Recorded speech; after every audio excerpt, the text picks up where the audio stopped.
Do your views go down when we lose? No, and sadly they go up because I've got so many rival fans on my case.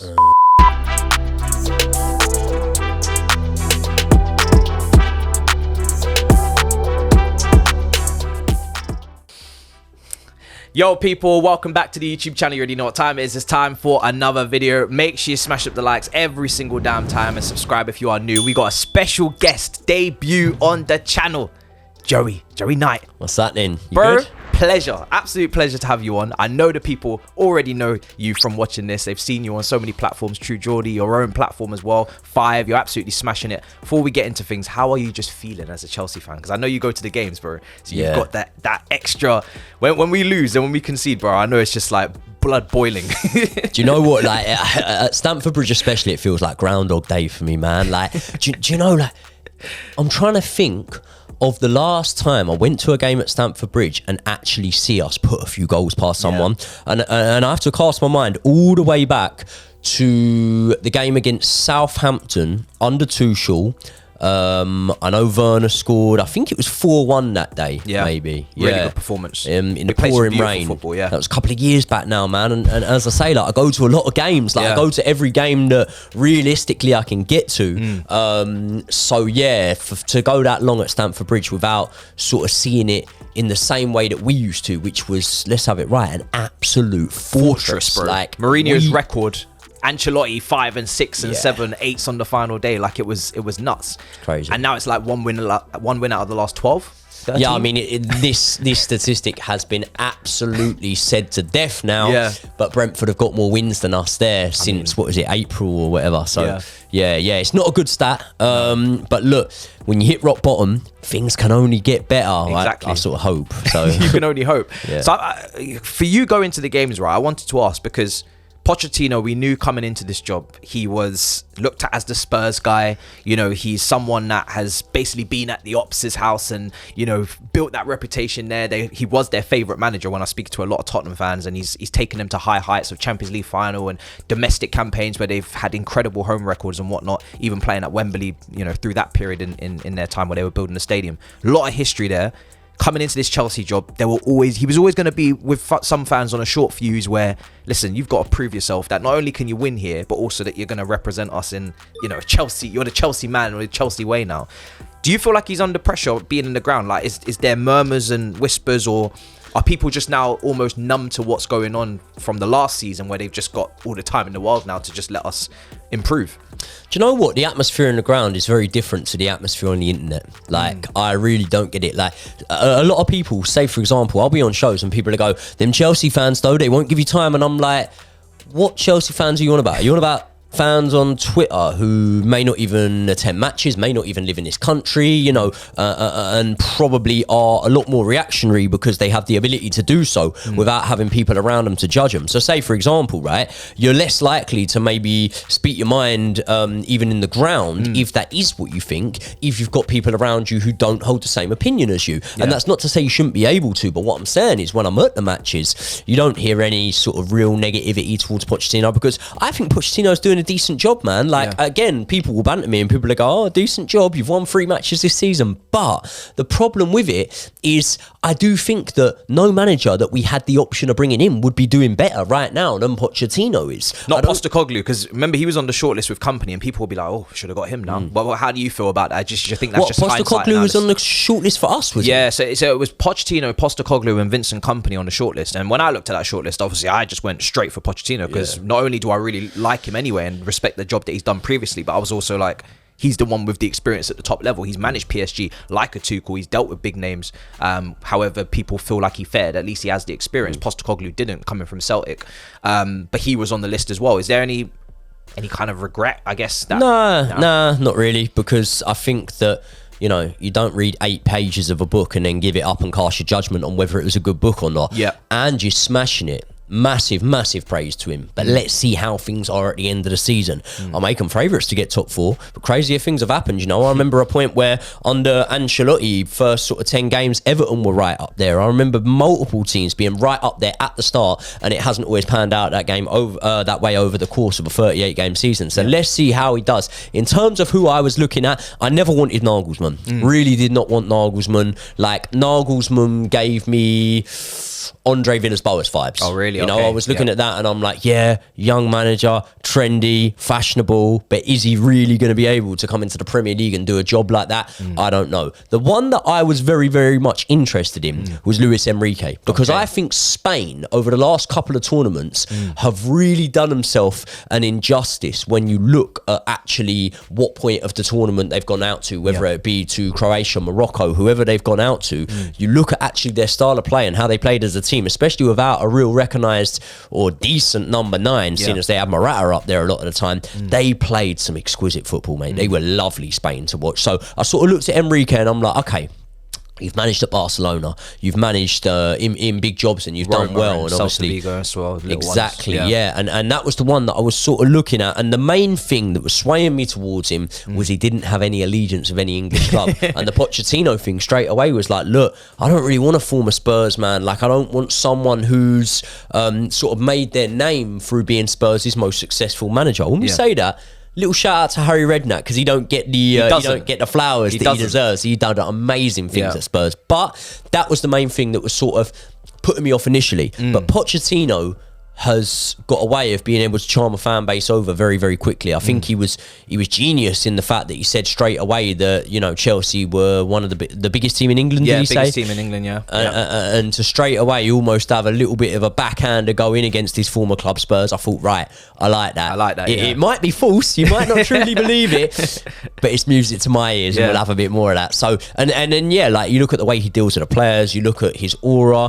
I just think he's a class act, Pochettino. So in a very long-winded way, what I'm trying to say is, when I am in the stadium, I don't hear no sort of bad words about Pochettino. Listen, everyone's entitled to their opinion. No one's above criticism.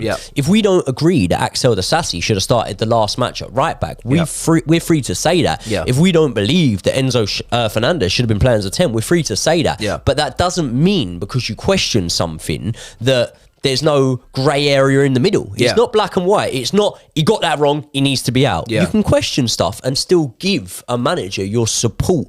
So that's where I'm at with Pochettino because there's no manager really out there that you're not gonna, maybe outside of Pep. Pep's the only one where he's just above questioning at this point, because he's just like literally one of the GOATs. He's an incredible manager that his level of thought process has gone clear. It's gone to a level where it's like, you know what, I don't know what he's doing, but he knows what he's doing. Do you know what I mean? He's got the trophies to show for it. But there's no other manager out there in terms of differentiating between them to say, do you know what, he's not going to do something that I don't understand or I don't like at times. It's going to happen with all of them. So go into the game against Tottenham. This is the Poch derby. I've been Tottenham away before. There's something about even their new stadium. White Hart Lane was, you know, a little bit more of a shitbox. You know what I mean? In comparison, this is all glitz and glamour, and it's longest bar in Europe. And I've been there for an NFL game as well, and it is quite, you know, all pristine and quite clean. But we're going in there, and it's war. It's gonna be Pochettino derby. They're gonna have the craziest, most volatile atmosphere. I'm just waiting for it on a Monday night as well. Do you think we can go there and actually? Sadly, it's going to be an upset if we do beat them, but do you think we can do that? Because Tottenham away, it used to be 3-point lane. Do you know what I mean? This is the place where you go there, you put them in your place, put them in their place, and you walk away and keep it moving. But currently, they're top of the table, and if they were to beat us, I think they'd be 17 points clear.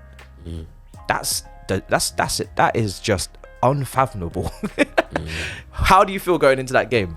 Confident going into that game, really? You know? And do you know what? Saying this, it's like I'm no more confident or no less confident having seen what I saw on Saturday against Brentford, because it is very much a stylistic thing. I come from a boxing background, right? And I know full well that there are fighters at British level that can look good against someone at world level, but there's also another fighter at British level that they will not look good against at all, because styles make fights. Different looks give you different opportunities to be able to look good. And what I'm saying is, against a side like Tottenham, I'm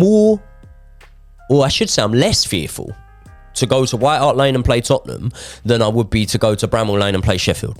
That is the God's honest truth of it. And that's a really, really weird thing. And I'm by no means comparing Tottenham to Sheffield United and saying that the gulf in class isn't massive between the two of them, because it is. It's ridiculously big. But I just look at the stylistic sort of way that games can go at the minute. And I think the likes of, look, I don't make a secret of it. I think City are pretty pump us, to be honest, because I don't think it matters whether they come to attack us or not. They're just too talented. Our record against them shambolic, by the way, as well. Yeah. Newcastle away, that's a really hard match. But when I look at the likes of Spurs, Man United, obviously the Arsenal game, which I was pretty confident before, the Liverpool game, which I was pretty confident before, those teams that come to play football against us, come to attack us, not come to nick a 1-0 win, but come to actually try and put a few goals past us, we're always going to look good against them. That's my opinion. I genuinely believe we're always going to look good against them. And here's the thing, right?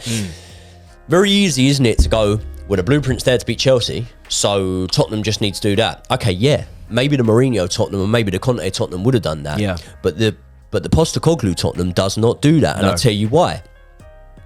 If they do that, right? Yeah. And we know then they got probably an 80% chance of winning, right? Yeah. But if they do that and it backfires, fuck me, they're going to come under intense criticism, because everyone's then going to look at them and go, are you joking? Why did you pay that much respect to Chelsea? You know you're the better team. You know that you can go and beat them anyway. So why did you not just stick to what you do and what you know best? Again, to use a boxing analogy, I'm an orthodox fighter. It's like me against someone thinking, oh, he hits pretty hard. I want to stay away from that right hand. I'm going to come out southpaw in this one. No, do what you do. Have the confidence to back yourself. And that is what Spurs will do. That is what Arsenal did. That is what Liverpool did. That is what all the bigger teams should do. The only one I worry about in there is Newcastle. But I do believe that because it could backfire so badly if they don't get it right, Tottenham aren't going to play a low block against us. They are going to play total football the way they have been this season. And for that reason, I think it makes it a shootout between the two of us. Yeah, no, 100%. I completely agree. And I think, especially with their pitch, the amount of space in behind, it just feels like a big pitch for when you go there.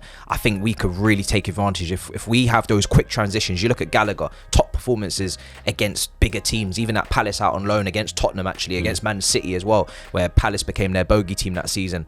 He thrives on that, win the ball, hype the pitch, counter press, and then, carry the ball forward a bit and have a little bit of a counter attack. Mudryk, crazy pace. Sterling, decision making needs to be on point, but he's got a bit of pace as well, of course.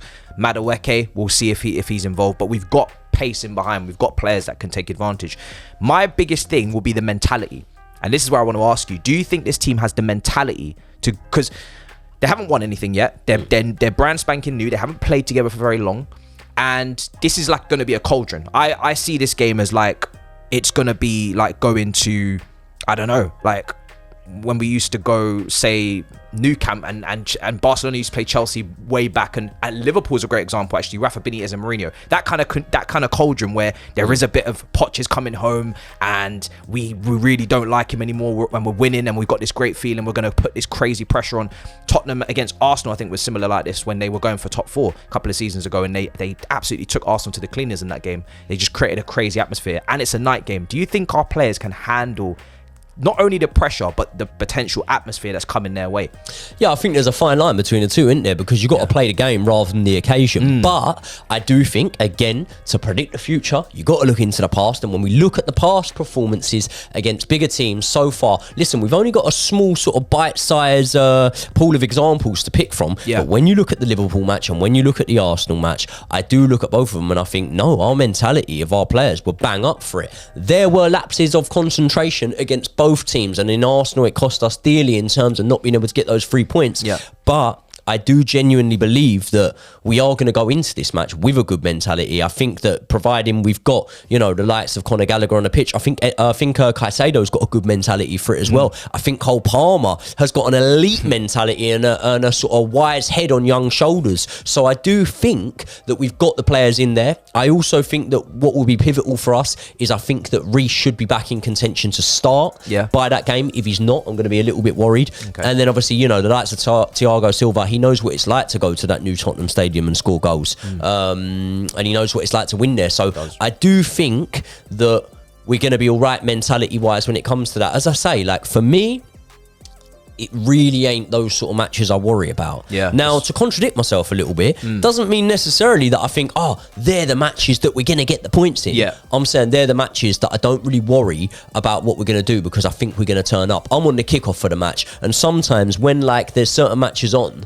I'm always a bit like, I might need the ground to eat me today. This could be painful. Matches like that, I'm like, nah, do you know what? I'm all right. It's going to be win, fun. lose or draw. It's going to be fun. Yeah. I know we're going to put a performance in. I know we're going to be able to come away with our heads held high from that match. And also, you look at the class we've got. Yeah. There's no denying it. Like, our judgment is poor. Yeah. And sometimes our game management can be poor. But in terms of actually the class that we've got in that team, Player for player is as good as anyone's. But we're just not getting it right at the moment. And what I do think is, all of these matches here, we have an opportunity here. And it's tragic that I'm talking like this. I get it. We shouldn't even need to be having this conversation. But every big match we have coming up is an opportunity. If it hasn't happened before, in the matches prior, there's the opportunity to use it as a springboard that catapults us in to a good run of form. So I do genuinely believe the Tottenham match can do that.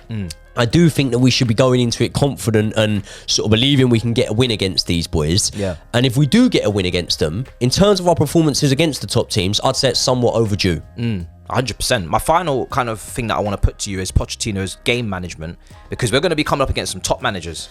There's Pep in this run. There's De Zerbi again, who we've played already, but he's again in this run at home. Postecoglou, great start, looking tactically astute. At least he's put his blueprint to the fore for Tottenham.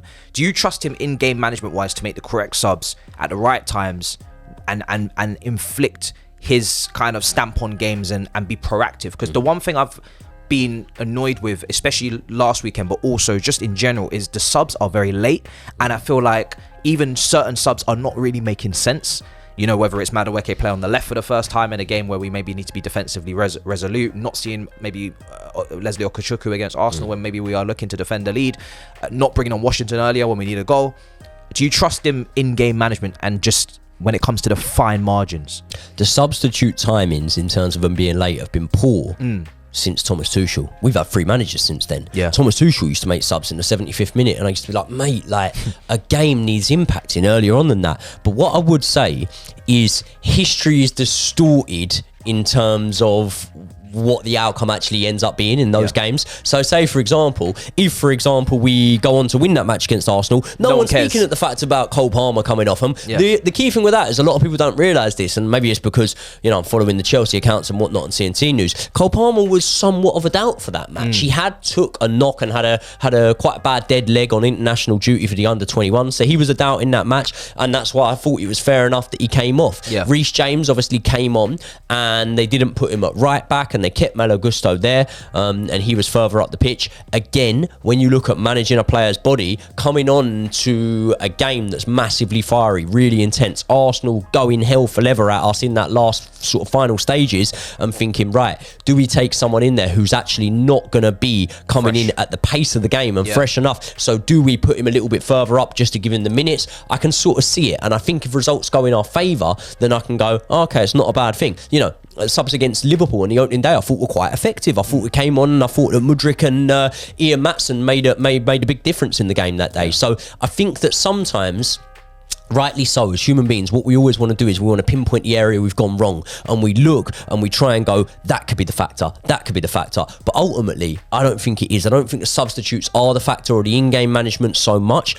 Everything plays its part, but I think ultimately it's the and I know I'm simplifying this and people are telling me I'm wrong, but ultimately it's that we've not got someone to put the ball in the back of the net. If we have someone to put the ball in the back of the net, with the amount of chances we create within the first 10, 15, 20 minutes, all of a sudden we've got a lead. And now all of a sudden these teams have to expand, because you can't play low block football for 90 minutes when you're 1-0 down. You have got to do something to get yourself back in the game. When you expand, you create spaces for us to work into, and for that reason I believe that if we have someone that can put the ball in the back of the net, takes the pressure off everyone else, and it lets the game run a lot more freely. And the other thing I would say is when, let's say, Raheem Sterling goes for on goal at the minute, Madueke, whoever it is, they know that because we're not scoring, this goal holds even more importance, you know? Yeah. And when you know that we either are scoring or we got someone up there that you know when a chance falls to him, which inevitably it will, he's going to take it, all of a sudden... Takes pressure off you. Yeah, you still got to score that chance, but a little bit less pressure on yourself.